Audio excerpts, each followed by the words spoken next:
RR6 news కి స్వాగతం. నెల్లూరు జిల్లా రాపూర్లో ప్రజా పరిషత్ కార్యాలయంలో ప్రజా సమస్యల పరిష్కార వేదిక గ్రీవెన్స్ డేను నిర్వహించారు. మండల ప్రజలు తమ సమస్యల పరిష్కారం కొరకు అర్జీలు సంబంధిత అధికారులకు ఇవ్వడం జరిగింది.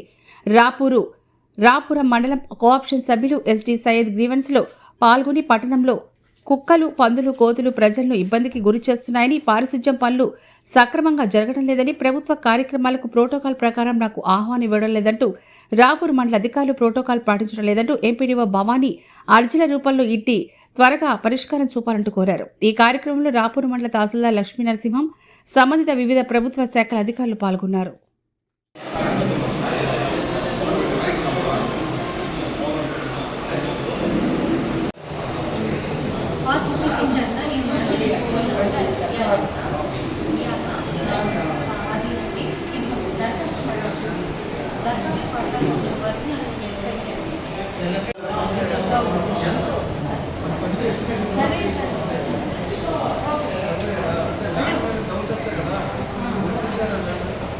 పందులు మరియు కుక్కలు సరే ఇచ్చిన మేడం మరి ఘోరం ఉన్నాయి. ప్రజలు వచ్చేసి భయం ఉందని కూడా చేస్తుంటారు. దాన్ని ఏం చేయలేదు. వ్యాక్సినేషన్ ఏం చేయండి, మీకు అలివేలు కడి మేడం అది చేయండి ఇచ్చి నేను అన్ను కానీ ఏదో మీరు సాయం చేయండి. అదే ఘోరం మీరు చేయబడలేదు మేడం. మీరు ఆర్డర్ చేస్తే చేస్తారు కదా.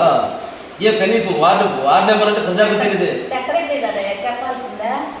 మాకు మీరు మేడం మా దేవత మీరు అయిపోతే సెక్రటరీ మాకు ఇది మెయిన్. ఆగస్టు 15 శ్రీశక్తి పథకంలో జరిగింది మేడం. ఆర్టీసీ బస్సులో మహిళలకు ప్రయాణ సౌకర్యం కల్పించారు ప్రభుత్వం. కానీ ఆడ జరిగిన ప్రోగ్రాంలో మండల కోఆప్షన్ మెంబర్గా ఒక ప్రోటోకాల్ ఉండే వ్యక్తిని కనీసం అసలు గౌరవం లేదు, ఆహ్వానం లేదు. నేను ఫోన్ చేస్తే అప్పుడు డివిఎం అసలు లేదు మేడం. అడగండి మేడం, ఆడైనా సరే అడిగి మీరు పిలిచి మీ కాడ వివరణ తీసుకోండి. అదే రాశాను నేను. అది నేను చేస్తే పిలిచారు. నేను ఇది ప్రోగ్రామ్ ఏ సిగ్గుడిచిపోయినాను మేడం. కానీ అది ప్రోటోకాల్ ప్రకారం నేను పోకూడదు. పిలవాలి కదా. నేను సాయంత్రం 5 గంటలకు ఫోన్ చేసిన ఏం సార్ ఇచ్చి అనుకుంటున్నారంటే పోయి నేను